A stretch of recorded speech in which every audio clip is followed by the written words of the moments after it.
ما زاغ البصر وما طغى، وہاں تو ہے نا خرّ موسیٰ صاعقہ، حضرت موسیٰ نے جب تجلیات کو دیکھا تو بے ہوشی طاری ہو گئی۔ اور یہاں کیا سورہ نجم اٹھائیے نا کہ پھر وہ قریب ہوا، پھر وہ قریب ہوا، پھر اس نے جلوے دکھائے نا، تو فرمایا افتمارونہ علی ما یری، تم اس بات پہ بحث کر رہے ہو کہ اس نے دیکھا کہ نہ دیکھا۔ وَلَقَدْ رَآهُ نَزْلَةً أُخْرَى، سنو پھر اس نے ایک بار نہیں دو بار دیکھا، تم ایک بار کے بارے جھگڑ رہے ہو، اس نے پھر دوبارہ دیکھا، اس نے بار بار دیکھا۔ آگے ذرا دیکھیے، قرآن بتاتا ہے جو آنکھ نے دیکھا دل نے اس کی تکذیب نہیں کی، دل نے کہا یہ وہی ہے۔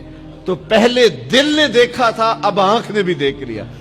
اب میں آپ کو ایک جملہ کہنا چاہتا ہوں، شاید آپ نے کبھی نہ سنا ہو، معراج کیا ہے؟ تو پوری گفتگو سے یہ خلاصہ آپ کے اندر اتار لے، جو دل میں رہتا ہو وہ آنکھوں میں آ جائے تو معراج ہوتی ہے۔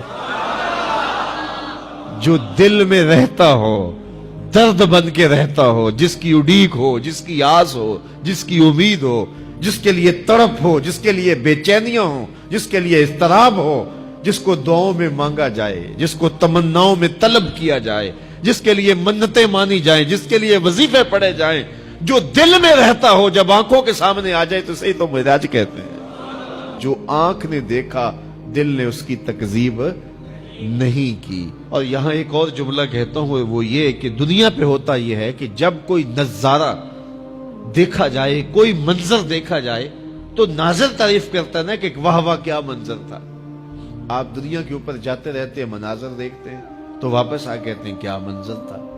یہ گرمی چمکنے والی ہے، لوگ شمالی علاقہ جات میں جائیں گے تو واپسی آ کے بتائیں گے کیا منظر تھا، خوب پہاڑ تھے، کوساروں کا رنگ کیا خوبصورت تھا، پھوٹتے جھرنے، بہتی ندیاں، کیا رنگ تھا یار، کیا موسم تھا، کیا خنکی تھی، کیا جمال تھا۔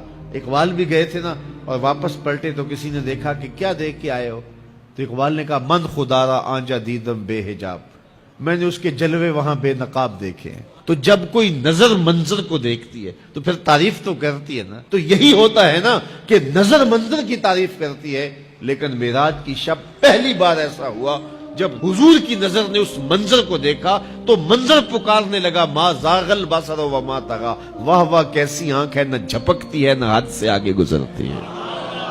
یہ پہلا موقع تھا منظر نے نظر کی تعریف کی۔ تو حضرت موسیٰ تقاضۂ رؤیت کرتے ہیں، مالک میں دیکھنا چاہتا ہوں۔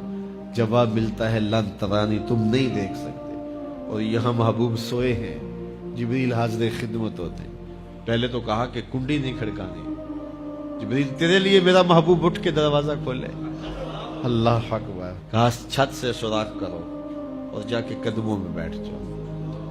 سوراخ کیا اور وہاں سے گزرے، پھر حضور کے قدموں پہ آئے۔ محبوب کو اب جگا لوں؟ کہا نہیں، میرے محبوب کے قدموں پہ ہونٹ رکھ دے۔ اب جبریل حضور کے قدموں کو چومتے ہیں۔ یہاں ظہوری صاحب بھی مجھے یاد آئے، اللہ ان کی قبر پہ رحمت نازل کرے۔ سادہ لہجہ ہے لیکن کتنا دل نشین ہے۔ بشرط چادر تان کے ستا، ذرا غور کیجئے، بشرط چادر تان کے ستا، نور چمے پہ اتلیاں، ذرا منظر تو تصور میں لائیے۔ بشرط چادر تان کے ستا، نور چمے پہ اتلیاں، جس دی خاطر سجیاں ہویاں نے عرش بری دیاں گلیاں۔ پھر بشرط اگے لنگ دئی جاوے، نوری رہ گیا تھلے، جس ویلے انہوں ود دیاں ویکھیا، آکھے بلے بلے بلے۔ جبریل حضور کے قدم چوم رہے ہیں، حضور بیدار ہوتے ہیں۔